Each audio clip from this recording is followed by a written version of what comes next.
Hi, I'm Michelle from Bits and Pieces Paper Lab, and I love to make SVG files for card makers.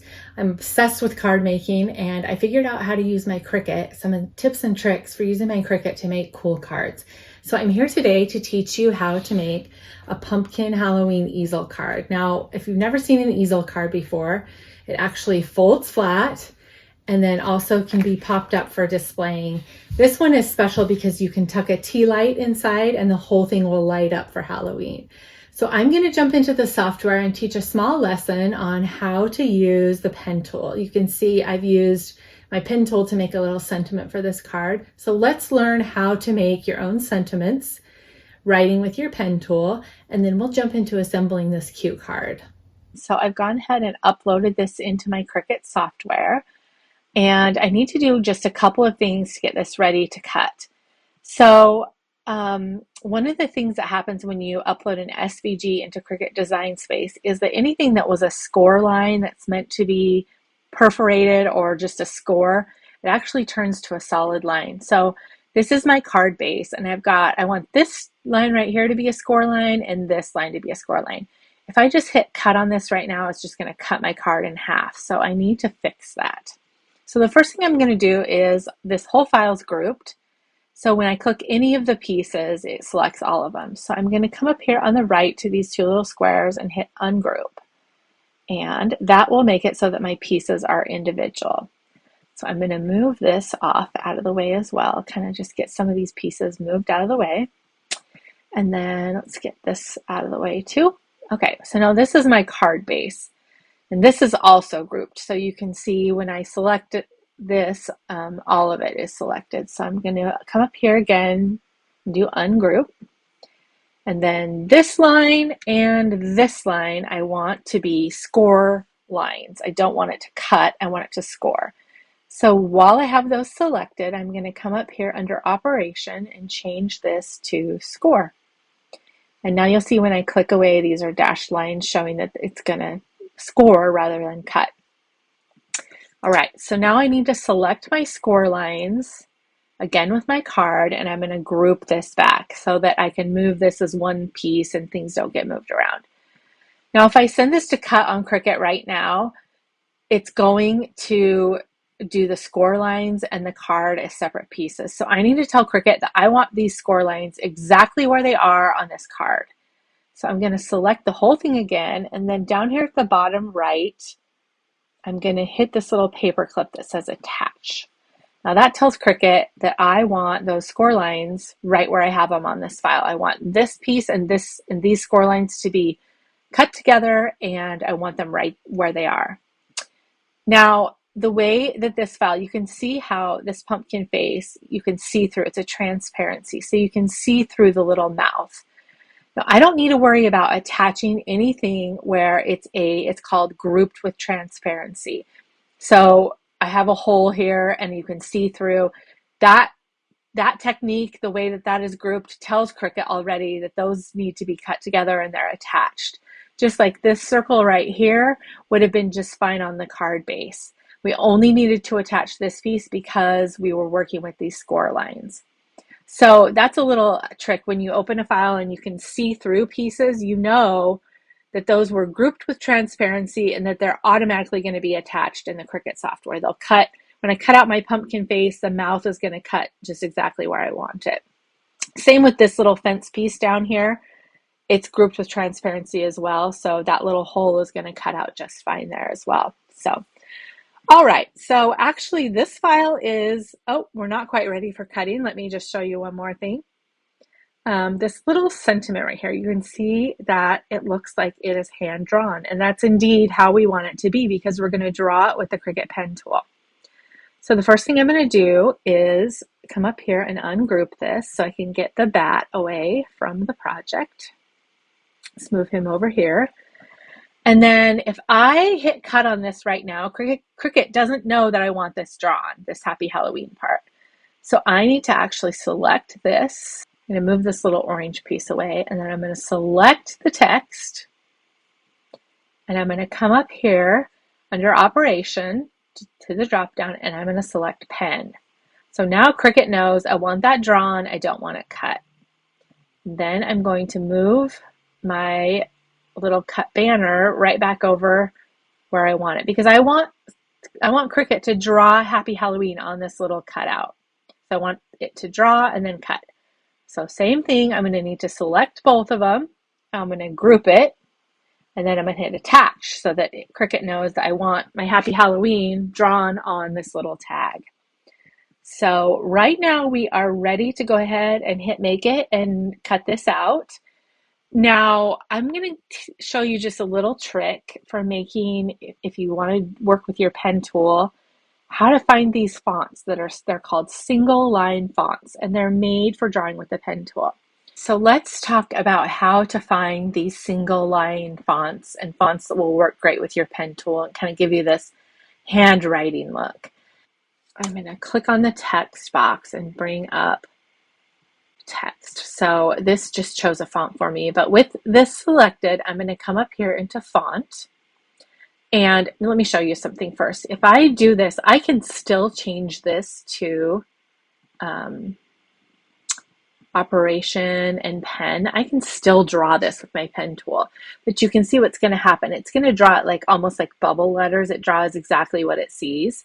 So if that's the look you want and you want to color it in or whatever, that's the way to do that. That looks great. But if you want something that looks like it's, you know, handwritten with a pen, let me show you how to find that. You're going to come up here to font, and under the Cricut tab, this is all the fonts that are available in Cricut. And you can see some of them there's a cost and some of them are free. There's no charge for this one.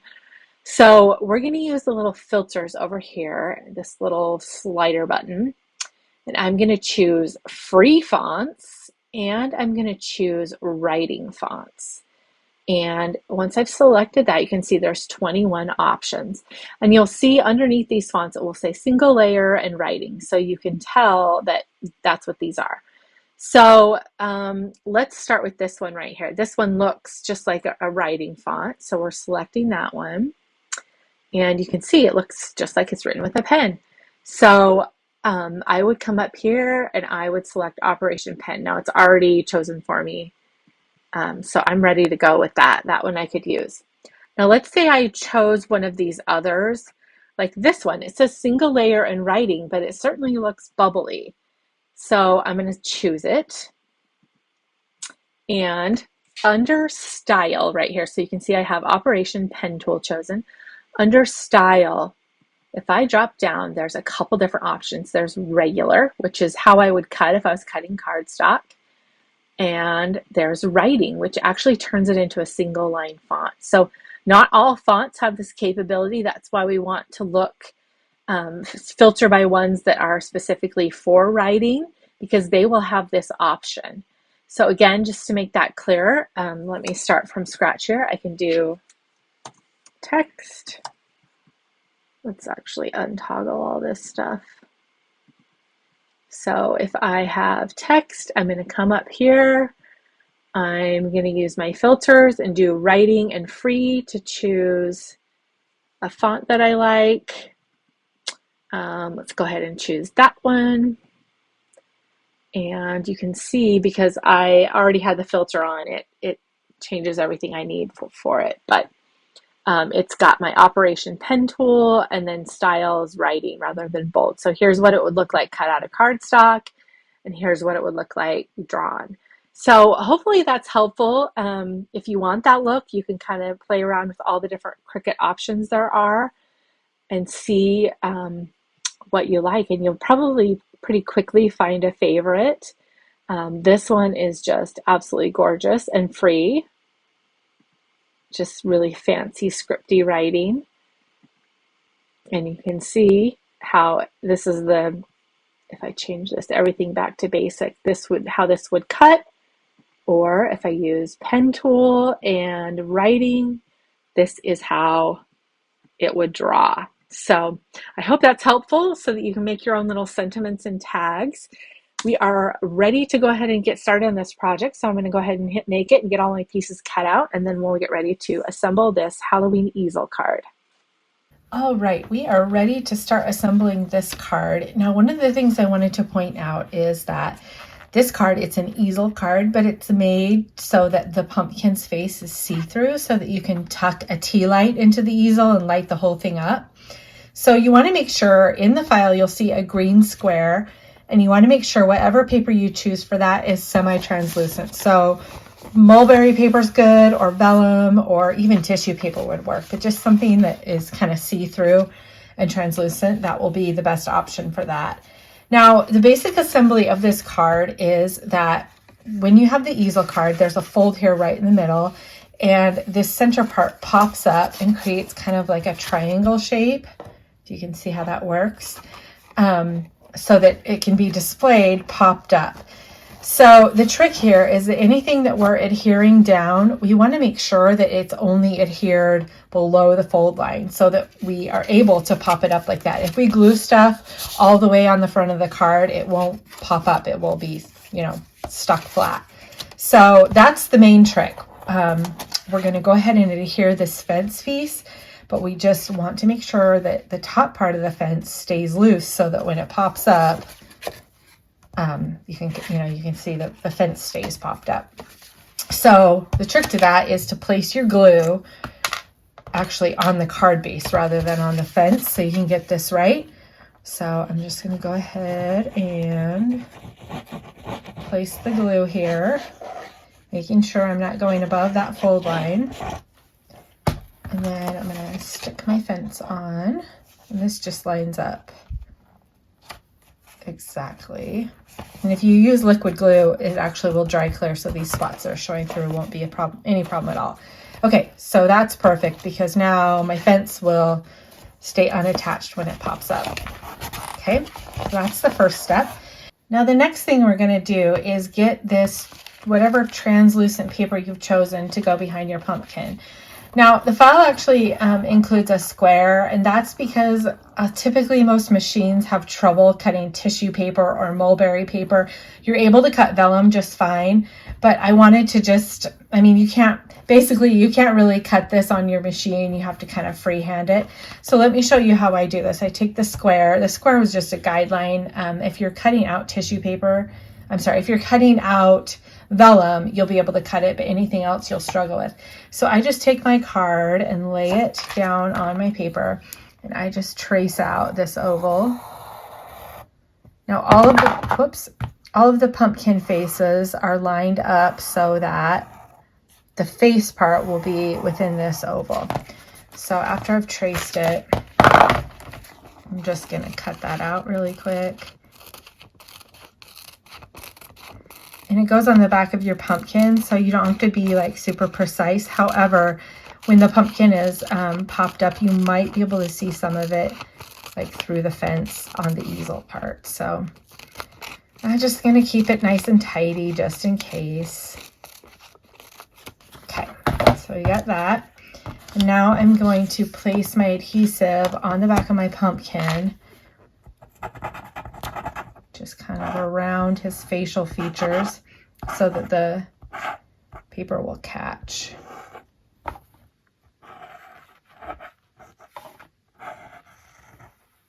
It's like so impossible to glue on camera. I don't know why my hands just get all weird, but all right, so I'm gonna stick that on there, push it down. Okay, and now when I flip it over, I've got something covering his face, but you can see through it. So when the whole thing is popped up, I can tuck a tea light in here and his pumpkin face will light up. Okay. All right. So next let's work on the little embellishments for the pumpkin.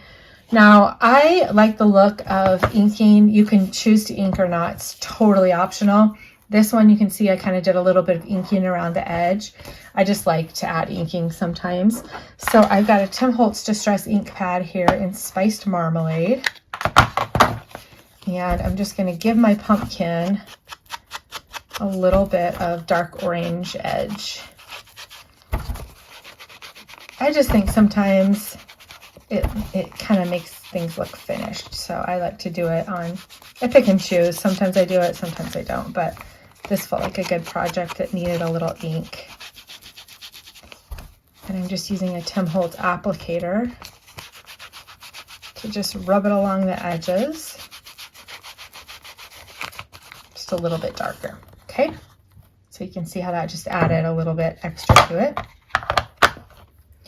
And I've already inked my leaves, so I don't need to worry about those. And let's see what happens if I do some orange on the stem. Added something kind of fun to it. Okay, so now the stem gets added right to the top of the pumpkin, just like that. And then we're going to use the leaves to hide the stem, pumpkin stem. So you place the big one down first. And when I'm doing layered leaves, I really like to use dimensional foam dots. I think it just kind of adds something fun for my leaves to be popped up like this. And then another fun thing you can do when you're working with leaves is to just kind of like bend them in half. It gives it a lot of dimension. So I'm going to use a foam dot plus that bent kind of technique. Just kind of makes it look like a leaf vein, pops it off the card a little bit.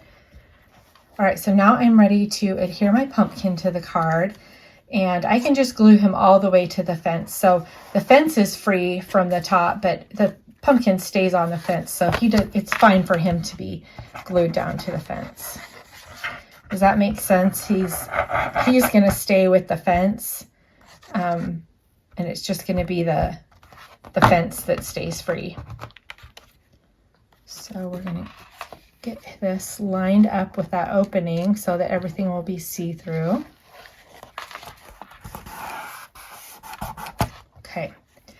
Okay, so now the fence part is still popped up for my easel card, but my pumpkin is adhered down. So now one of the techniques of making an easel card, you have to have something for the easel to like catch and rest on. If I just leave it like this, it doesn't have anything to hold it up. And you want that nice triangle shape in the back.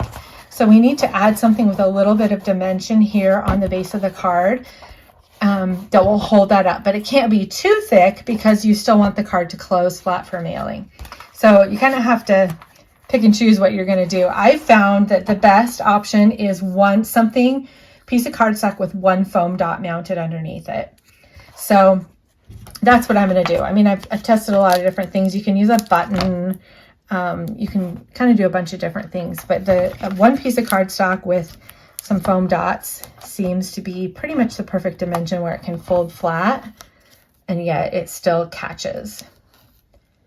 So before I place this down, I want to kind of measure how far I want my pumpkin to stand up. Like, do I want him to stand all the way up or maybe just at an angle?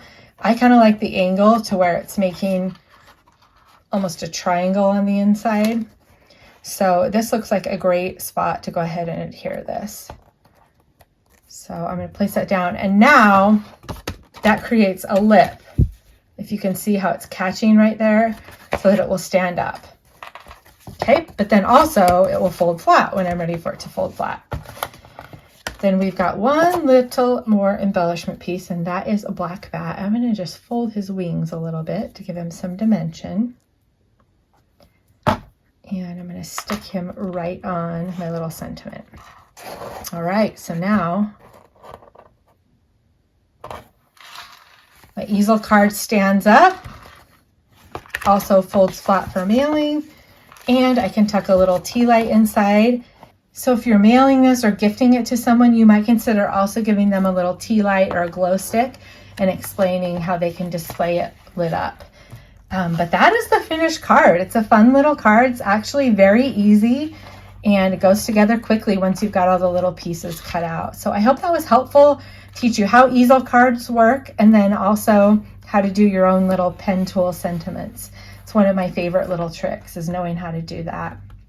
So thanks for joining me today. Be sure and check out Bits and Pieces Paper Lab for more SVG card files. And you might want to make multiples of these because all these little pumpkin faces are cute. It'll be hard to decide which one to use. Have a great day.